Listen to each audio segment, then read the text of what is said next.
The time is precisely 6:15. This is the Sri Lanka Broadcasting Corporation. Here's the news edited by Dulwin Samarasinghe and read by Ramesh Piris. First, the headlines.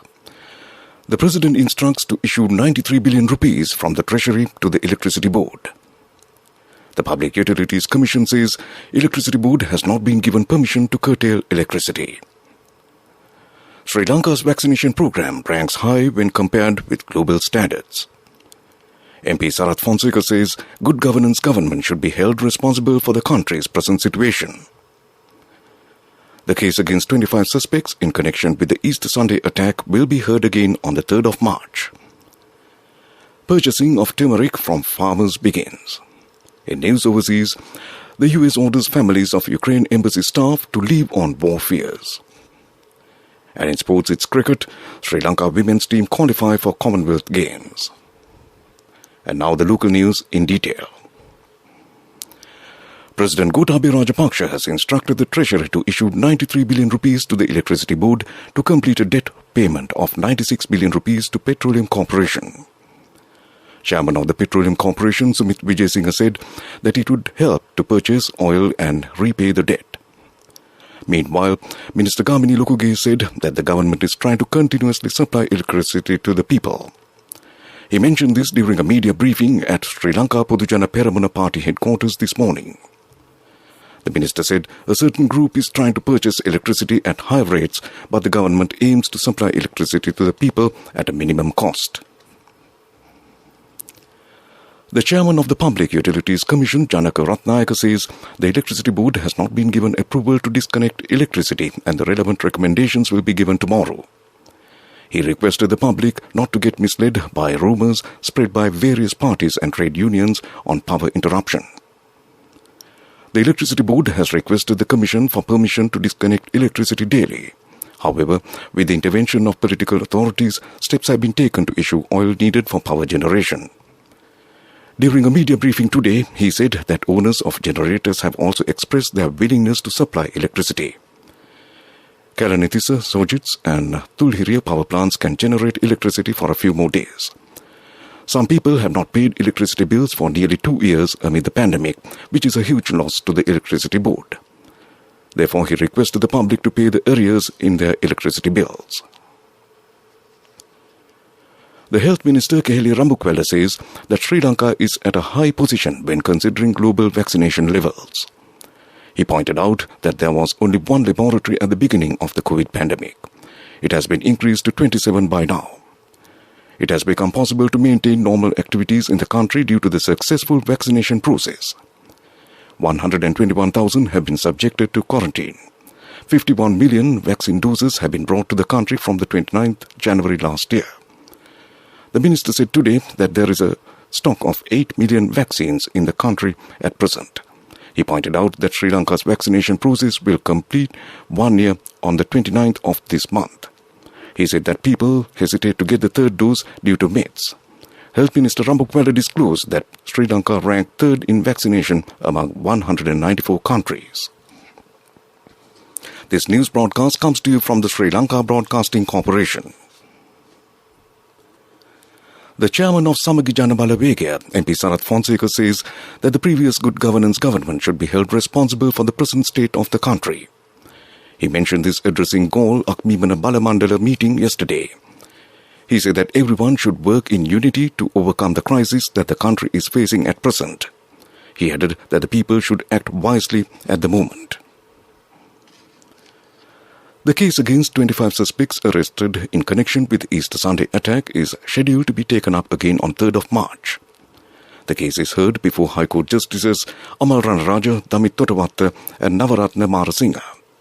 1,700 charges, including planning the attack, collecting explosives, exploding bombs and killings, have been filed against the 25 suspects, including the main suspect, Naufar Maulavi. State Minister Indika Anuruddha says that the country is self-sufficient in turmeric harvest. He mentioned this at a ceremony to purchase turmeric harvest today under the Vistas of Policy statement. The ceremony took place at Divulapitiya Kitulwada, Pitadeniya Vidyalankara Pirivana Temple under the patronage of State Minister Janaka Wakumra. Ceylon Spices Marketing Board purchases turmeric from the farmers. Accordingly, 20,000 kilograms of turmeric at the Ulapitiya Electoral Division will be purchased at a government-guaranteed price of 165 rupees from today. The National Child Protection Authority has commenced investigations about Facebook page containing photographs of underage girls. Investigations have commenced following a complaint received by Child Helpline 1929. Accordingly, the Child Protection Authority's Internet Surveillance Unit and the Police Investigation Unit have recorded statements from the suspect. The authority said the relevant Facebook page has been deactivated after being informed to Telecom. They have also submitted details to the Hulstorf Magistrate Court. The Director of Water Management of the Irrigation Department, D. Abesirivardhana, says that water capacity of all reservoirs remains at 70%. He said that there is sufficient quantity of water for agriculture, drinking water and for other purposes. Therefore, he said that people should not entertain unnecessary fears. The first copy of the book Conflict That Eluded Peace, written by former Army Commander retired General Shanta Kottegoda, was handed over to President Gotabaya Rajapaksa this morning at the Presidential Secretariat. The book has been written based on 36 years of military experience of General Kottegoda. And that's local news. The main news story is brought to you by Siddhalepa Vedamahatmya. Sri Lanka's Ministry of Health says it is looking into the possibility of proceeding with legal action against those who do not take the booster dose of the COVID vaccine. Director Medical Technological Services and Ministry Coordinator in charge of COVID-19, Dr. Anma Hamdani, said developed nations are initiating legal procedures to make the third dose mandatory. He said that Sri Lanka's Minister of Health has also sought the advice of the Attorney General in this regard. And that came to you in the main news story. The main news story was brought to you by Siddhalepa Vedamahatmya. In Watchlight, the Commissioner General of Examinations Department, LMD Dharmasena, requested GCE advanced level students not to have farewell parties on the final day of the advanced level classes. He requested the school principals and teachers not to keep students in schools for any reason after handing over the exam admission papers. The request has been made considering the COVID pandemic situation in the country. And that came to you in Watchlight. Coming up, World News.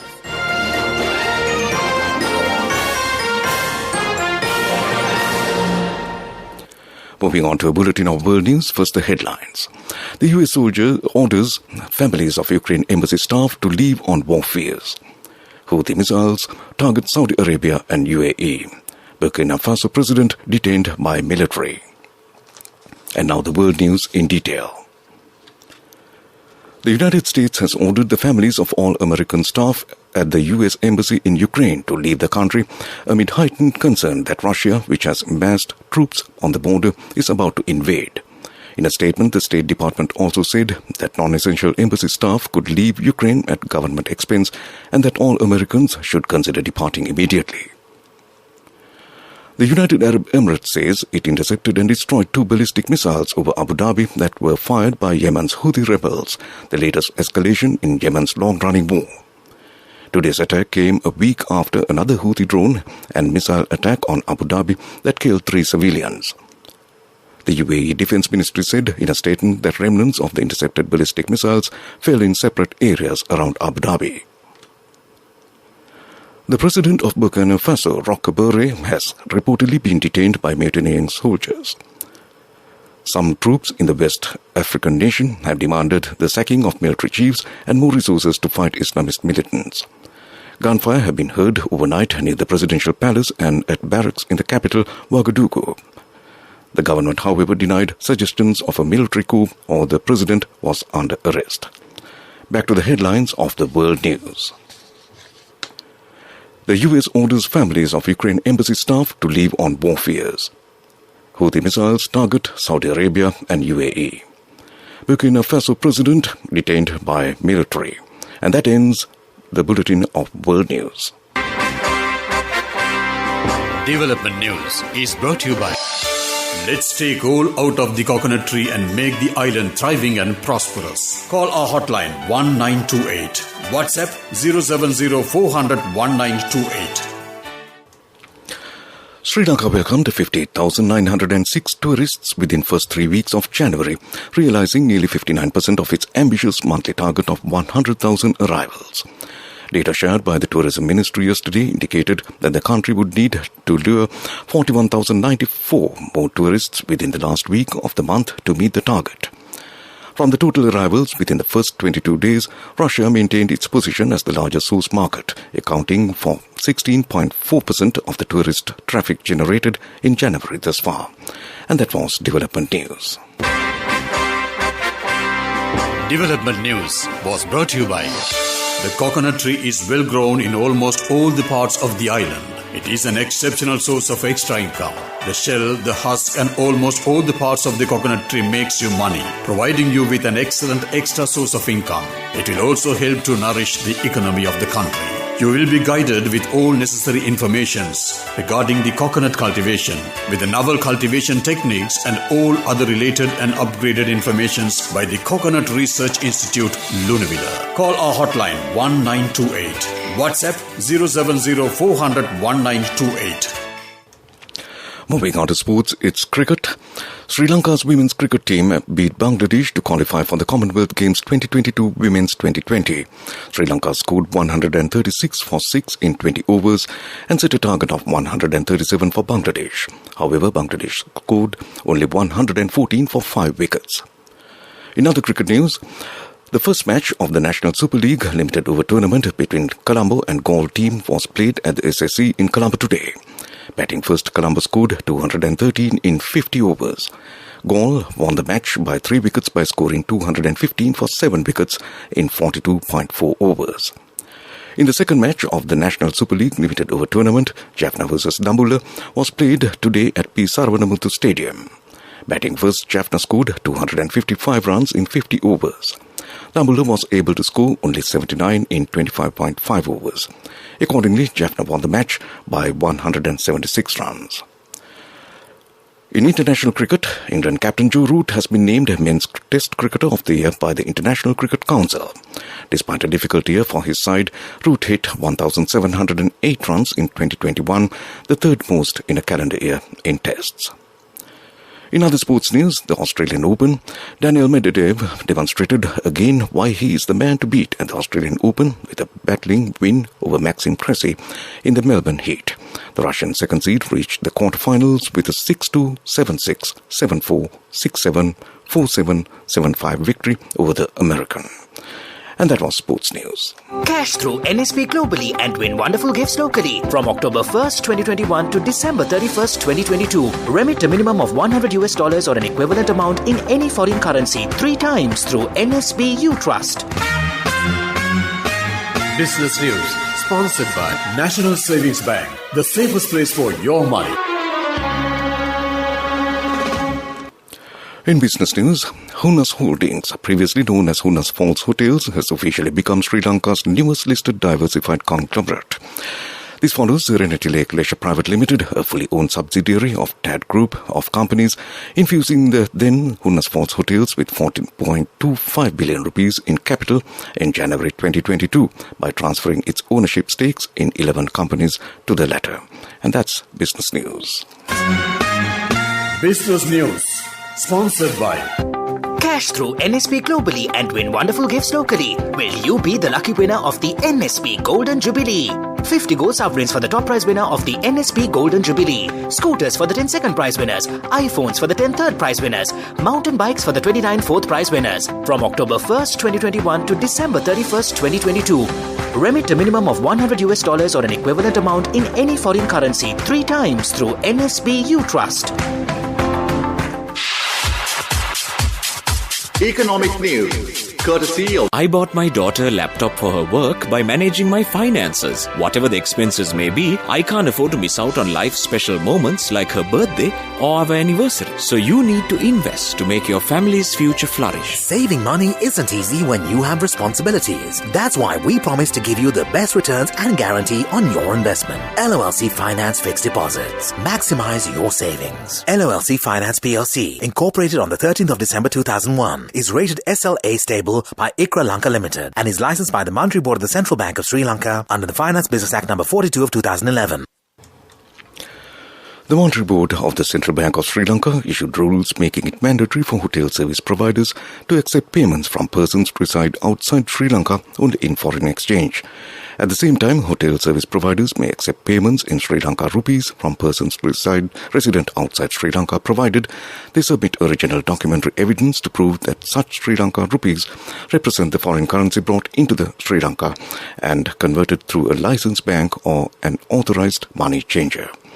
And that was economic news. The weather report is next. Saving money isn't easy when you have responsibility. That's why we promise to give you the best returns and guarantee on your investment. LOLC Finance Fixed Deposits. Maximize your savings. LOLC Finance PLC, incorporated on the 13th of December 2001, is rated SLA stable by ICRA Lanka Limited and is licensed by the Monetary Board of the Central Bank of Sri Lanka under the Finance Business Act number 42 of 2011. The weather report. And finally, moving on to the weather report, the Met Department says mainly fair weather will prevail over most parts of the island. Fairly cold weather can be expected during the early morning. There is a possibility of ground frost at some places in the Nuwara district during the early hours of the morning.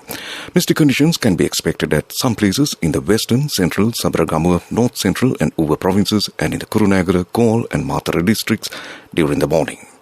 And that was the weather report.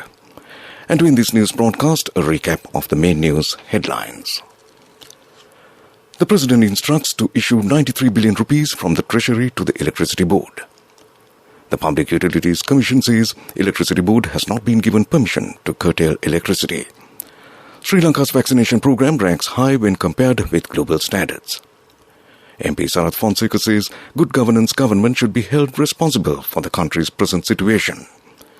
The case against 25 suspects in connection with the Easter Sunday attack will be heard again on 3rd March. Purchase of turmeric from farmers begins. In news overseas, the US orders families of Ukraine embassy staff to leave on war fears. And in sports, it's cricket. Sri Lankan women team qualifies for Commonwealth Games. And that concludes this news broadcast from the Sri Lanka Broadcasting Corporation.